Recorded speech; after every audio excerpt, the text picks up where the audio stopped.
The Spiffiest Giant in Town by Julia Donaldson. Pictures by Axel Scheffler.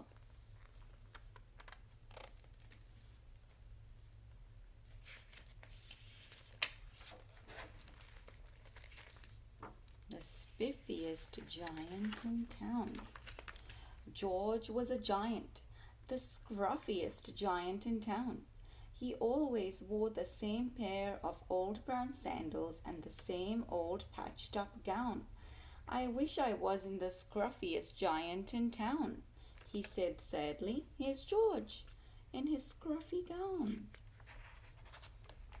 But one day, George noticed a new shop. It was full of spiffy clothes, so he bought a spiffy shirt, a spiffy pair of pants, a spiffy belt, a spiffy striped tie, some spiffy socks with diamonds on the sides, and a pair of spiffy shiny shoes. Now I'm the spiffiest giant in town, he said proudly. Yeah, let's turn the page. George left his old clothes behind in the shop. He was about to go home when he heard a sound. On the sidewalk stood a giraffe who was sniffing sadly. What's the matter? Asked George. It's my neck, said the giraffe. It's so very long and so very cold. I wish I had a long warm scarf. Look at the giraffe here with his long neck. Cheer up, said George, and he took off his striped tie. It didn't match my socks anyway, he said, as he wound it round and around the giraffe's neck. It made a wonderful scarf. Thank you, said the giraffe. As George strode toward home, he sang to himself, my tie is a scarf for a cold giraffe, but look me up and down, I'm the spiffiest giant in town. Thank you for helping me hold the book. George came to a river. On a boat stood a goat who was bleating loudly. What's the matter? Asked George. It's my sail, said the goat. It blew away in a storm. I wish I had a strong new sail for my boat. Here's the goat in the boat. Cheer up, said George, and he took off his new white shirt. It kept coming untucked anyway, he said as he tied it to the mast of the goat's boat. It made a magnificent sail. Thank you, said the goat. George strode on, singing to himself, my tie is a scarf for a cold giraffe. My shirt's on a boat as a sail for a goat. But look me up and down, I'm the spiffiest giant in town. George came to a tiny ruined house. Besides the house stood a white mouse with lots of baby mice. They were all squeaking. What's the matter? Asked George. It's our home, squeaked the mother mouse. It burnt down and now we have nowhere to live. I wish we had a nice new home. Look at the mummy mouse here. Cheer up, said George, and he took off one of his shiny shoes. It was giving me blisters anyway, he said, as the mouse and her baby scrambled inside. The shoe made a perfect home for them. Thank you, they squeaked. Squeak, squeak.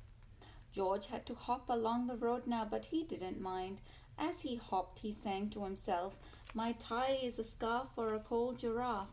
My shirt's on a boat as a sail for a goat. My shoe is a house for a little white mouse. But look me up and down, I'm the spiffiest giant in town.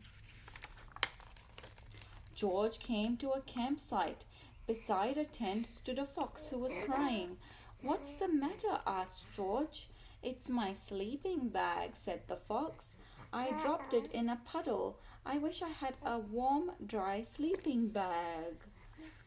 Yeah, wouldn't do to sleep in a cold, wet sleeping bag, would it? Cheer up, said George, and he took off one of his socks with diamonds on the sides.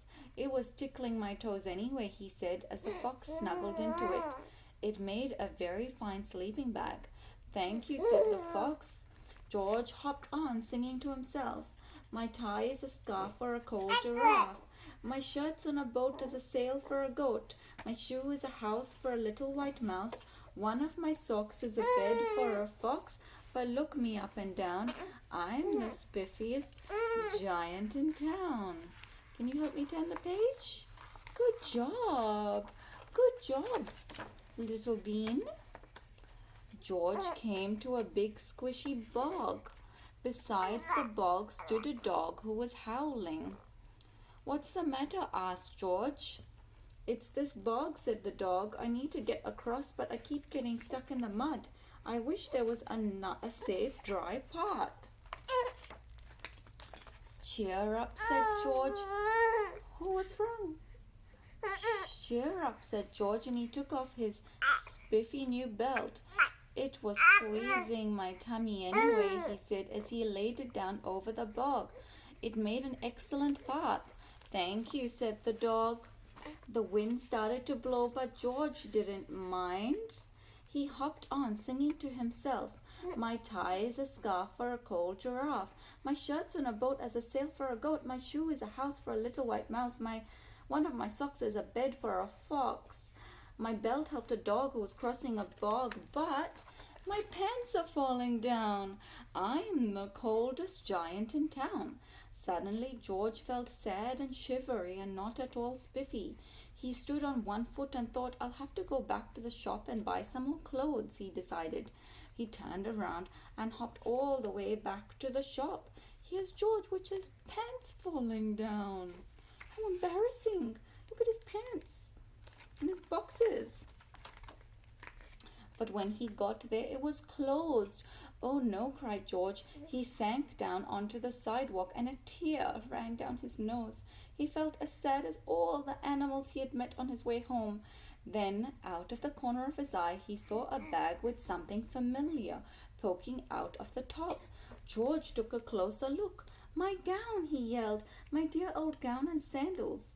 George put them on. They felt wonderfully comfortable. I'm the coziest giant in town, he cried, and he danced back all along the road. Outside his front door stood all the animals he had helped. They were carrying an enormous present. Come on, George, they said, open it. George untied the ribbon. Inside was a beautiful gold paper crown and a card. Look inside the card, George, said the animals.